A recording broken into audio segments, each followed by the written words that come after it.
ఆమె రేణుకా చౌదరి మాట్లాడుతుంది, అసలుకి విజయమ్మ గారు పుట్టినప్పుడే అతన్ని చంపేయాలట.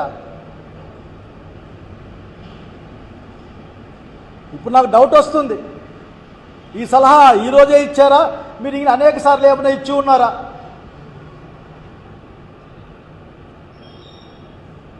అట్లాగే చెప్పకూడదు కానీ నేను రాజశేఖర రెడ్డి గారి ఆడ సంతానం కూడా చెప్పాలనుకుంటా ఉన్నాను.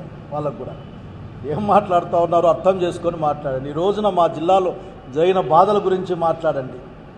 ఎందుకు నాకు ఇంకా మిమ్మల్ని ఏం అనుభూతి కావడంలే, రాజశేఖర రెడ్డి గారి సంతానం కాబట్టి.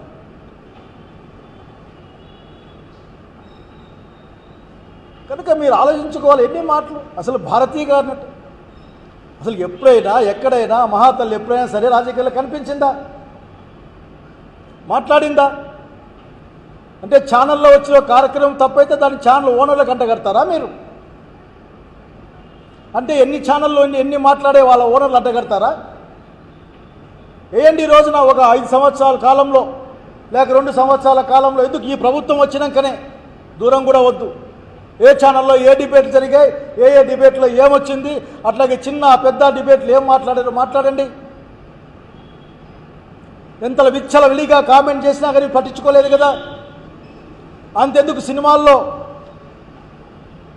బాధితాయుతమైన ప్రజాప్రతినిధులకు ఉన్న మీ వాళ్ళు దబిడి దిబిడి అని మాట్లాడితే ఎవరన్నా మాట్లాడారా మీరు?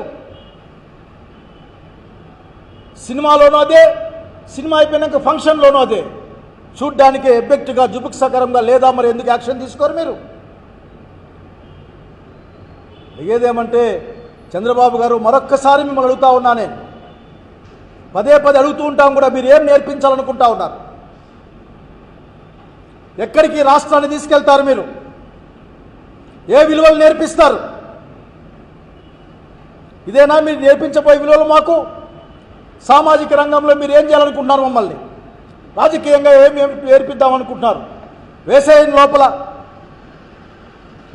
లోపల అనే మాటేనా? లేకపోతే భవిష్యత్తు ఎలా ఉండాలి నేర్పించబోతా ఉన్నారా? అదేదో అంటుండే ఆఖరి మిమ్మల్ని చూస్తా అంటే, మీ కింద పనిచేసే అన్ని డిపార్ట్మెంట్ చూస్తా అంటే నాకు ఏమనిపిస్తుందంటే, ఈ మధ్య ఏదో కృష్ణ కొడుకు సినిమా చూశాను నేను, దాంట్లో డైలాగ్ ఉంది, అట్లా మీ జరుగుతూ ఉంది, అట్లా సరిపోయిన ఆ యాంగిల్లో ఉంటుంది, అట్లా ఉంది, మీరు జరిపిస్తూ ఉన్నారు, జరుగుతూ ఉంది, ఎంతో కాలం ఉండదు. కాలచక్రం చాలా ఫాస్ట్గా తిరుగుతుంది. మీరు నేర్పించే విద్య మేము నేర్చుకుంటాం. ఇలా మాలాంటి వాళ్ళు రెసిస్ట్ చేసినా నేర్చుకోకుండా కొత్త పిల్లలు చాలా ఈజీగా నేర్చుకుంటారు.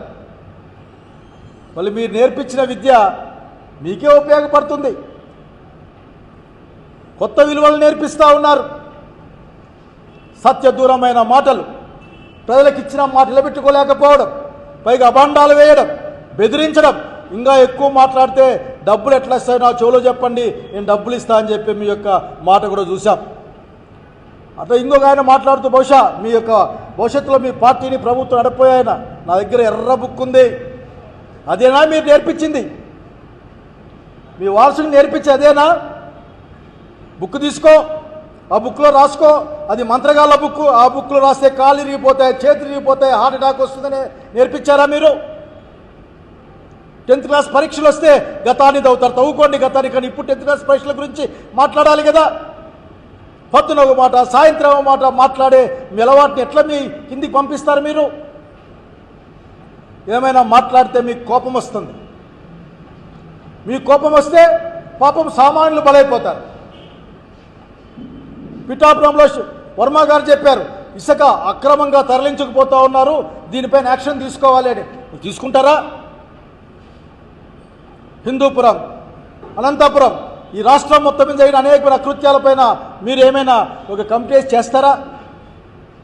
చేయండి. మీపైన చాలా ఆశలు పెట్టుకొని, ఇంకో అనుమానం ఎట్లాగూ ఉంది, ఎక్స్ట్రా వచ్చిన 25 లక్షల ఓట్లు ఎక్కడి నుంచి వచ్చాయని అనుమానం ఎప్పటికీ ఉంది. అది ఎప్పటికీ తీరదా అనుమానం ఆఖరికి. దీన్ని లోక్సభ విపక్ష నాయకుడు కూడా రాహుల్ గాంధీ గారు దీన్ని లేవనెత్తారు. సమాధానం చెప్పుకునే వాళ్ళు లేరు ఇక్కడ.